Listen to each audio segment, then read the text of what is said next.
Good morning. It's been a while since I've been here doing this, so it's good to be here with you this morning. When Pastor Nate asked me to preach, he came into my office down in Janesville and said, "Nick, I need you to do a thing for me. I need you to explain to me now what God is doing in you." And I want it in one sentence. Now, for those of you who know me, one sentence is not something that's a natural deal for me. But it just so happened that God has been beating me over the head with the same lesson long enough that the one sentence has finally sunk in. We'll get to that. But I wanted you to know that this is moving towards a sentence. Okay? When God teaches me to do things, so this sermon is sort of a sermon-a-mony. There's a sermon here that's happening, but hiding right behind this sermon is what God has been pounding me over the head with for about 3 or 4 years. So be gentle afterwards if this is terrible, because I'm not going to respond well if you're like, "Boy, you didn't make any mistakes." Okay, no, I'm kidding. You can say whatever you want. It's cool. But what I want to make sure that you understand today is that this whole thing is sort of turning on is about identity.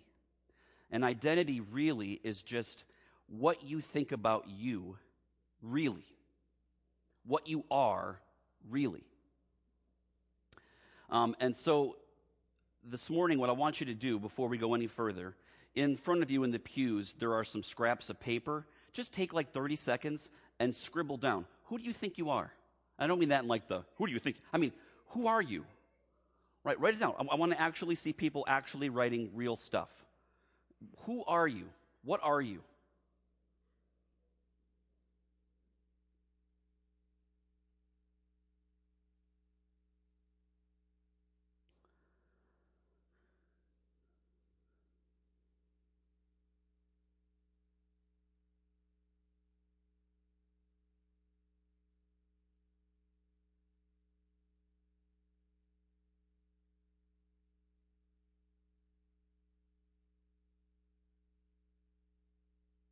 Some of you are writing down all the titles you have. Some of you are writing down what people think you are. Some of you are being the good Sabbath school Christians. Child of God. Which is cool, that's what you are. So I'm not making fun, I'm just saying. If you think of more things, keep writing them, that's okay. But I'm going to keep moving along. Our identity is a very, very important thing because we live from what we think we know about us. Okay, so we build that identity all kinds of ways. Sometimes we build that identity through experience. You do a thing, it turns out, and you go, "Oh, that must be what I do." Sometimes we build identity by roles that we play. So, "Hi, I'm Nick, and I'm a dad." Pray for me. Right, we have titles that we get for our jobs, right? So I have fancier titles for my job sometimes than make sense for the job I actually do. Right, maybe you have a title that doesn't really fulfill what you actually do. But we build this identity lots of ways. Sometimes we get identity from what people do to us. So if people treat us very well, sometimes we think we're pretty great.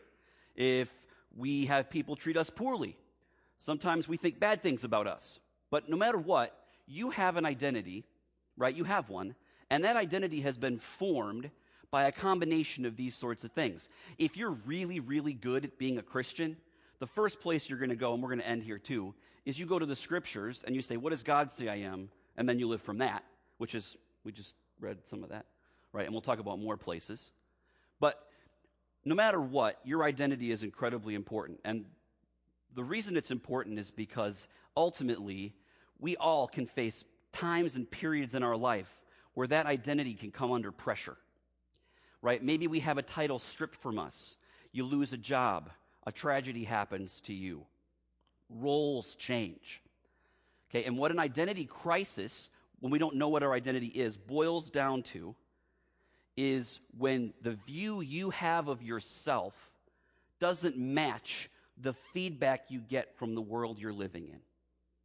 Right? So you have an identity, and the feedback you get doesn't match that.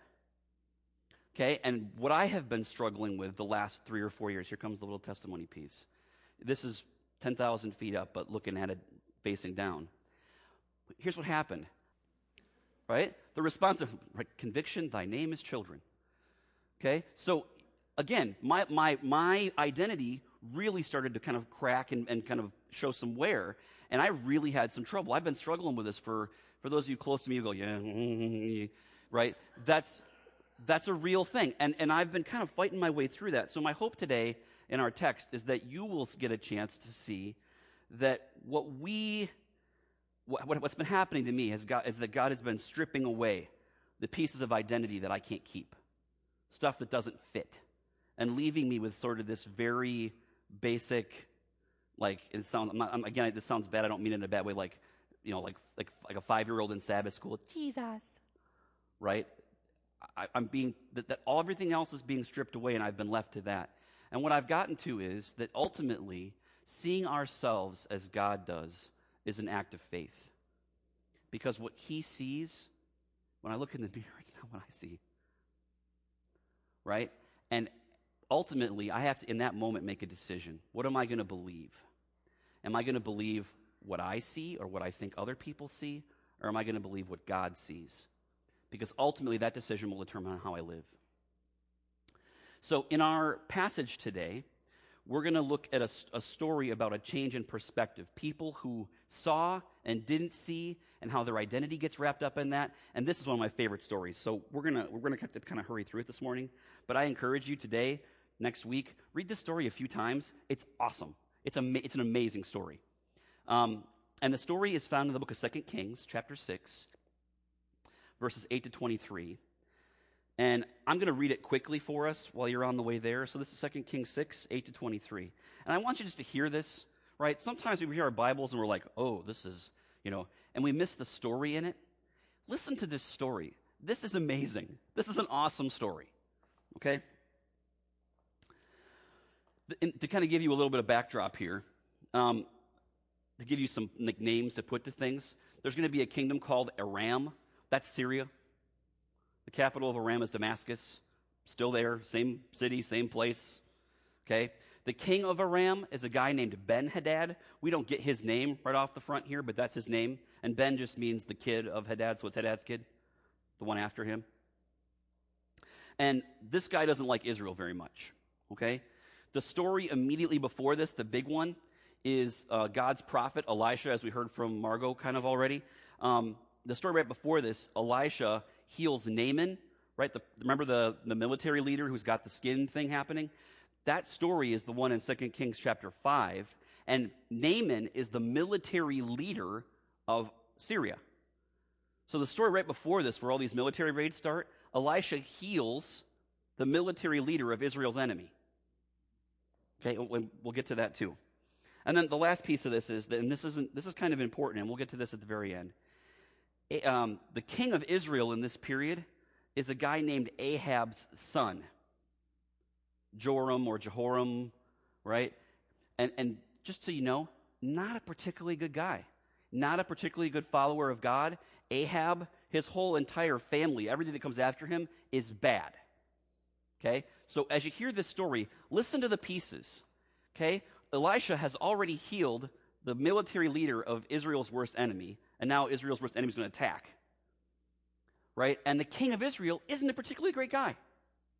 And in the middle of that stands Elisha. Here's the story.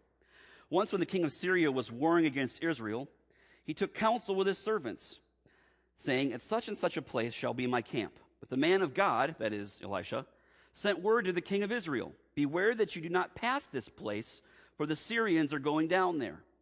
And the king of Israel sent to the place about which the man of God told him. Thus he used to warn him, so that he saved himself there more than once or twice.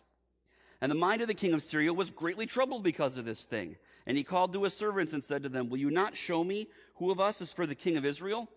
And one of the servants said, "None, my lord, O king.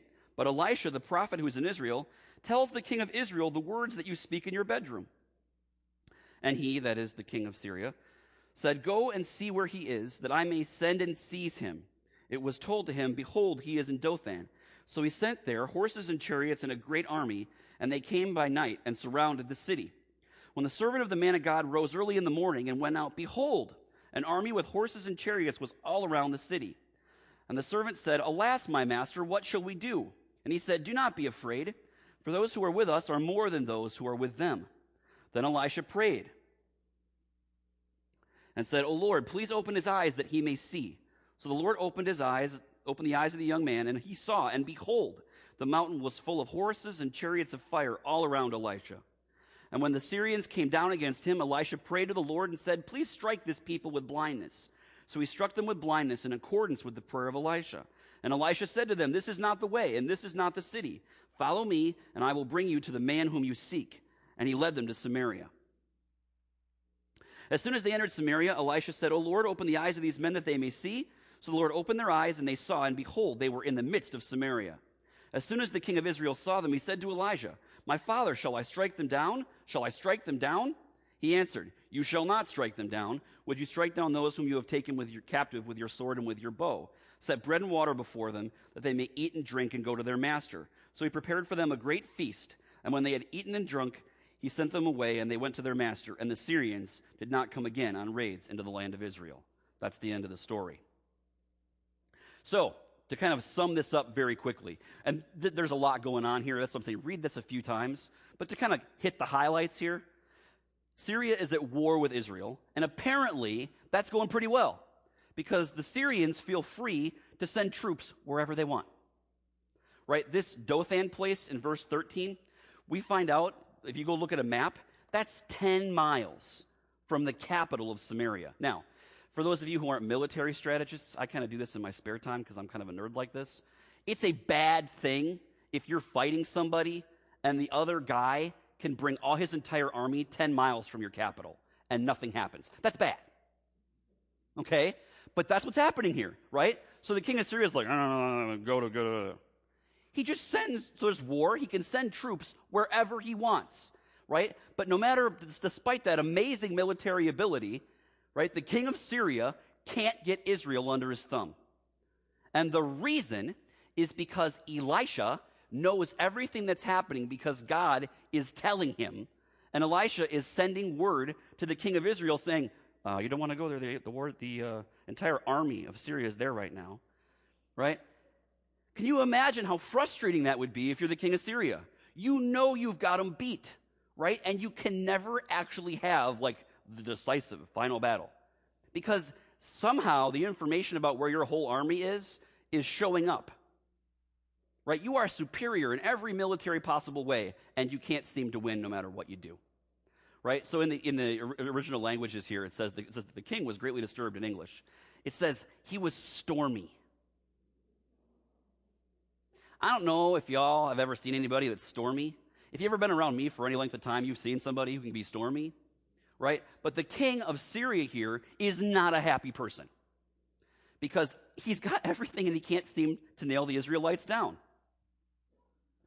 Okay, so on the other side of this, looking at it from the Israel side, they are in extreme peril here. This is not a good thing, but they got the most important thing working for them.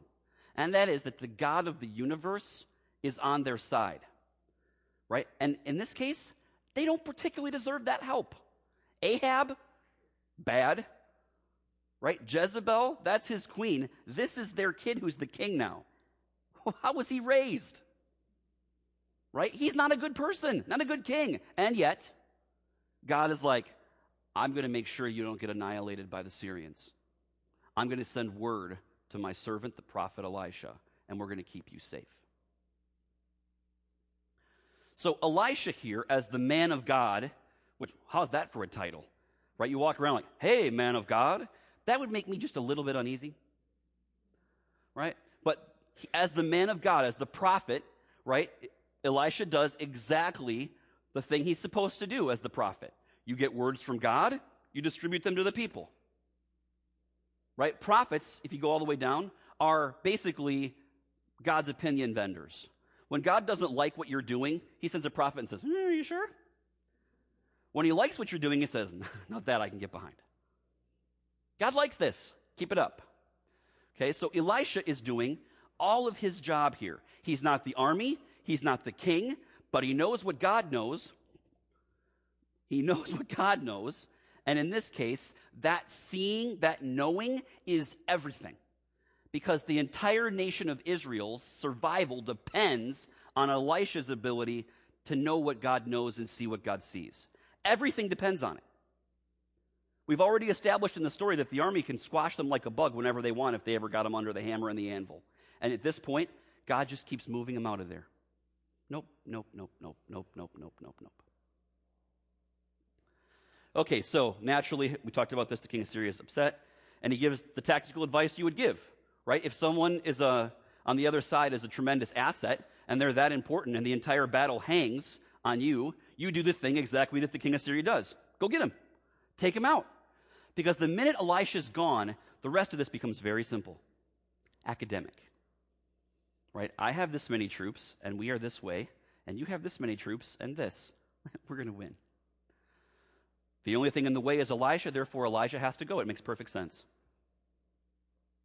Okay, so, in verse 14, the king sends a strong force, an army, horses, chariots, to the town where Elisha is, 10 miles from the capital.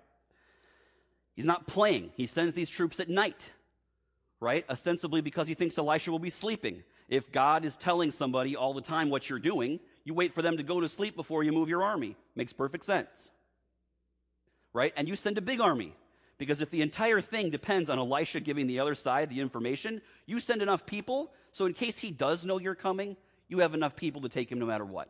This is a big army, folks. Okay? What's being sent to get Elisha here? Not 7 people. Right? They're able to do the job. Okay, so Elisha's servant wakes up the next morning, walks out the front door of the place they're staying, opens his eyes, and the entire place is surrounded. He does what any logical person would do under those circumstances. Elijah, wake up. We got problems. Right? Now remember, neither one of these guys, neither Elisha nor his servant, is a warrior. Right? And even being a warrior with an army against you, not that helpful. You might take a couple before they get you, but that's about it. Okay, so this is not looking very good for them. Right? And that's where this story goes from a pretty straight-ahead tactical story about how you stop somebody who's keeping you from winning a battle to something totally different. Elisha, when the servant pokes him to wake him up, Elisha says an incredible thing. Don't be afraid. Those who are with us are more than those who are with them. Wow. That is either absolutely true or insane. Because if you're the servant and you hear that statement, here's what you're going to do. Elisha, you got an army in your pocket you're not telling me about? Right? But, as it turns out, Elisha then understands the servant has an issue, and he prays a prayer. Elisha prayed and said, verse 17, O Lord, please open his eyes that he may see. And then, this is kind of ho-hum in the story, and then God actually does the thing Elisha prays. He opens his eyes to actually let him see. Okay? So, the servant now sees the army also. Now, I want to point out an important thing here, and don't miss this. What changed here for the servant was not reality. The reason Elisha doesn't panic is because he knows something, he sees something by faith that the servant doesn't see. And that is that there is a God who is with us, who controls all the armies. One of God's names in the Bible is Lord of Hosts, right? That's a military title, right? We talk about God owning the cattle on 1,000 hills. Imagine the biggest army you've ever seen, and then dwarf it. And that's the army that God commands. In power, in size, he has never been defeated, he never will, because there's no army bigger. Okay? And that army is what's defending Elisha here. Elisha's not depending on some earthly army from Israel to come save him. He knows the truth. And the truth is, if God's for me, there's nobody going to come here and mess. Right? I can do whatever God calls me to do. I can heal Naaman, and I can save Israel. And that's at God's will, not mine. But reality is not what changed here. God granted Elisha's prayer to grant spiritual sight to his servant, and God gave the servant the ability, the gift of faith, to see what was already true. Okay. So then what comes after that? The Syrians attack, right? Elisha prays again. Make these people, God, you made my servant see, make these people blind, and he makes them physically and spiritually blind, right? And they come down to Elijah, the guy they're looking for, and say, hey, where'd they go? And Elijah's like, come with me. I love where Margot's gone. The whole Jedi mind trick. This is not the man you're looking for. You're going to come with me.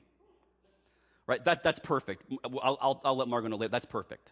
Right? And he takes the entire army right into the capital where all the army would be, and then restore their sight. Okay, so your eyes come back, and the entire army is now surrounding you. You went from being an army surrounding two dudes in a city to being in the enemy capital surrounded by their troops. Just like that. Right? And so again, the king says, well, what do I do? Do I kill him? No, feed him and send him home. And the best part of this story is what happens at the end, verse 23. And they stopped raiding after that. Because everybody gets it. Don't mess. Right? Don't do it. Because you're not gonna mess with God in this way. He's not gonna be messed with. Right? Just stop. And the king of Syria does. With the raiding, it stops. Okay. Now that peace, remember, comes, sinful Israel got peace from the hand of God that they never could have won for themselves, and they won it without lifting a finger or killing a single person. So what? Peace in this story comes by God doing what only God can do. Restoring sight, removing sight, heavenly armies being controlled, right? This is all stuff only God can do. Now that's important for a couple of reasons. One, because Elisha in this story is not the hero. It would be tempting to read this story and go, well, Elisha's the hero, look at him. And he is kind of. But the ultimate hero in this story is God. Because the only person in the entire universe who can bring that kind of peace that way is God, not Elisha. Elisha never picks up a sword. He never gives a piece of tactical advice. He prays. He delivers God's word, which, oh, by the way, as a prophet, is the job description. Right? All he does in this story is the part that he's called to do. God does everything else. Everything else in this story that happens is done after Elisha does the part that he can do, that he's called to do, that God asks him to do. So Elisha here works entirely by faith. He is, and by faith I mean he is seeing more of what God is doing than the people who are using the purely earthly metrics to understand what's going on. Faith gives us a truer picture of reality than any other picture we can use. Now here's my sentence. What's this all building to? Here's the sentence. God doesn't need you to be anything other than what he made you to be, to do what he's called you to do. God doesn't need you to be anything other than what he made you to be, to do what he's called you to do. We get in trouble sometimes as Christians, as people who want to see the right thing, as people who care for God's kingdom. And I'm looking around the room, that's y'all. Because we try to do in our strength things that only God can do. We want the right thing, but the thing we want is for God to do what only he can do, and then our faith sort of diminishes, and we grab the horns and say, let's do this. That's not always a good thing. All you have to do the thing that God asks you and calls you to do is be the person that God has made you to be. Now, what I'm not saying there is, just be you and it's fine. I mean, God has called you to be a person of a certain kind. He's given you certain gifts. He wants you to use those gifts. If you use the gifts God gave you, you will get the results only God can bring. That's not because you're great, it's because he is. Okay? Our identity is in the God of the universe. If he accepts you, there's no person on earth that can reject you in a way that means anything. If you can walk into the presence of the Most High God with the armies of the Lord and the hosts of the Lord around and not be burned up. Remember Isaiah's whole story, right? Woe to me, I'm ruined. If you can walk into that place and you can belong there, if you can stand before God, you will bow to no man. Everything is possible. But in order to do that, you have to have faith, one. And two, you have to know where what you can do actually stops. I'm going to get a little bit personal now for me. My problem is that sometimes I worry about stuff that I don't have any ability to change, and then I try to fix it. And I could never fix it to begin with. It wasn't mine to fix. Only God can fix it. And I panic, and I despair. Right? And then sometimes God asks me to do stuff, and I'm like, but I can't do that. That's not who I am. And God's like, I think I know who you are. Pretty sure I made you. So on the one hand, I want to do stuff that's not mine to do. This country had a rough week, y'all. Right? And I don't know how y'all approached what happened the last 3 or 4 days. But it's bad. There's nobody who could look at that objectively and say it's good. And my temptation is to look at that and say, we have to do something. And maybe we do. I don't know. My prayer life in that is not clear specifically yet about what I would do. But here's what I know. Ultimately, the only person who can fix what's broke is God. It's not a social program. It's not a way of governance. It's not who sits in the roles. We're broken. We're broken by sin. We're broken by pride. We're broken by shame and guilt. Only God can fix this. And he wants to use you to help. But in order for that to happen, you have got to know him first.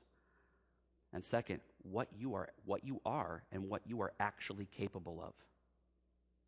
Right? Tomorrow, I'm not going to get the president on the horn and the head of the police associations and the leaders in whatever community is aggrieved. Right? Today it's the black community. I'm not going to make phone calls and get those people into a room. That's not who I am. Right? That's not going to happen. Right? And even those people in a room can't solve the problem. Right? All I can do is get up today and do the part that God calls me to do in faith. That's all. So what does all this mean for you? How does your life look to God? What situations have you pinned down? Where are you surrounded and it feels like there's no way out? Have you looked to the hills? Is there thunder in the treetops? Right? Is there an army just around you? One of my favorite verses in the end of Isaiah 52, and it says that the Lord your God goes before you, and the Lord your God will be your rear guard. There is nowhere you can go where he hasn't been, and there's no way you can get out flanked or out surrounded because he's before you and behind you. I think it's Psalm 130, it says that God hems us in. Right? If you are in him, the Lord of the universe is on you. He's around you. You can't. The song choices today, right on. Right? Angel army. Yes. That's an actual thing. It's not just a story. There are actual angel armies, and they actually protect God's people. It's a real thing. And it's here. He's here. The angel armies, they're checking this out. They're laughing at me because I forgot something this morning, probably. Right? That's a real thing. It's here now. Does something need to happen in your life that only God can do? My advice to you, don't try to do it.